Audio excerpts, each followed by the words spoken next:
Azlan Arjun இவங்க யார் அப்படின்றது பல பேருக்கு தெரியாது. ஏன் எனக்கே வந்துட்டு நேற்று வரைக்குமே தெரியாது. இவங்க வந்துட்டு ஒரு கவர்ச்சி நடிகை, ஒரு ஆபாச நடிகை அப்படின்னு தான் வந்துட்டு சொல்ல முடியும்.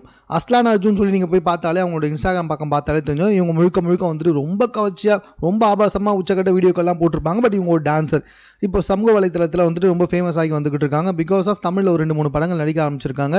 படத்தில் வந்துட்டு ரொம்ப கவர்ச்சியான நடனம் மற்றும் கவர்ச்சியான காட்சிகளுக்கு மட்டும்தான் இவங்களை பயன்படுத்தியிருக்காங்க அப்படின்றது ரொம்ப தெளிவாகவே தெரியுது. ஸோ எதுக்காக இந்த வீடியோ அப்படின்னு சொல்லி பார்த்தீங்கன்னா, இவங்க ஆபாச நடிகை, கவர்ச்சி நடிகை அப்படின்றதுல எந்த பிரச்சனையுமே கிடையாது. ஸோ இவங்க கவர்ச்சியாக ட்ரெஸ் பண்ணுறாங்க அப்படின்றதுலையும் யாரும் எதுவும் கேட்க போதும் கிடையாது. பட் ஆனால் என்ன வந்து சொல்லியிருக்காங்கன்னா, சமீபத்தில் ஒரு இன்டர்வியூவில் வேலை வெட்டி இல்லாதவங்கெல்லாம் வந்துட்டு பேசிக்கிட்டு உட்காந்துட்டு இருப்பாங்க அப்படின்ற மாதிரி வந்து சொல்கிறாங்க. வேலை வெட்டி இருக்கவங்க எதுக்கு மேடம் உங்கள் வீடியோ பார்க்க போகிறாங்க? வேலை வெட்டி இல்லாதவங்க தான் உங்கள் வீடியோ பார்த்துட்டு உட்காந்துக்கிட்டு இருக்குது. அதாவது வேலை வெட்டி இல்லாதவங்க நான் வந்துட்டு ஆபாசமாக ட்ரெஸ் போடுறேன் அப்படின்னு சொல்லிட்டு கமெண்ட் பண்ணி உட்காந்துக்கிட்டு இருக்காங்க, திட்டுறாங்க அப்படின்னு வந்து சொல்கிறாங்க. நீங்கள் ஆபாசமாக தான் ட்ரெஸ் போடுறீங்க, அதில் எந்த டவுட்டுமே கிடையாதுல்ல. ஆபாசமாக தான் ட்ரெஸ் போடுறீங்க. அதுக்கு இவங்க கொடுத்த விளக்கம் என்னென்னா, நான் சூஸ் பண்ணுற பாட்டெல்லாம் அப்படி தான், அதுக்கு நான் இப்படி தான் ட்ரெஸ்ஸை போட முடியும்ட்டு. சூஸ் பண்ணுற பாட்டு எப்படி இருந்தாலும் அதுக்கு நார்மல் ட்ரெஸ் போட்டு ஆடலாம், டான்ஸ் ஆடலாம், தப்பே கிடையாது. பட் அந்த பாட்டுக்கு இவ்வளோ ஆபாசமாக தான் ட்ரெஸ் போட்டு ஆடணும்னா என்ன காரணம் அப்படின்றது தெரியல.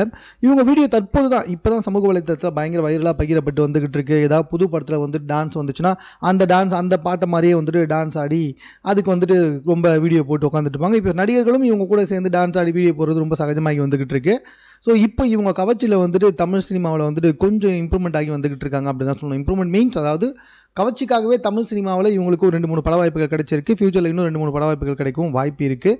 இவங்கள பற்றி தெரியாதவங்க தெரிஞ்சுக்கோங்க. அட் த சேம் டைம் இன்டர்வியூவில் இவங்க பேசின விஷயம், அதாவது வந்துட்டு வேலை வெட்டி இல்லாதவங்கெல்லாம் வந்துட்டு ஆபாசமாக டான்ஸ் ஆடுற, ஆபாசமாக ட்ரெஸ் போடுற அப்படின்னு சொல்லிட்டு திட்டி வந்துகிட்டு இருக்காங்களாம். அதுக்கு உங்கள் கமெண்ட் என்ன அப்படின்றத நீங்கள் நம்மளுடைய கமெண்ட்டில் தெரிய வச்சுருங்க. மேலும் இது போன்ற செய்திகளை உடனுக்குடன் தெரிந்து கொள்வதற்கு நம்ம 60 செகண்ட் சேனலை சப்ஸ்கிரைப் பண்ணுங்கள்.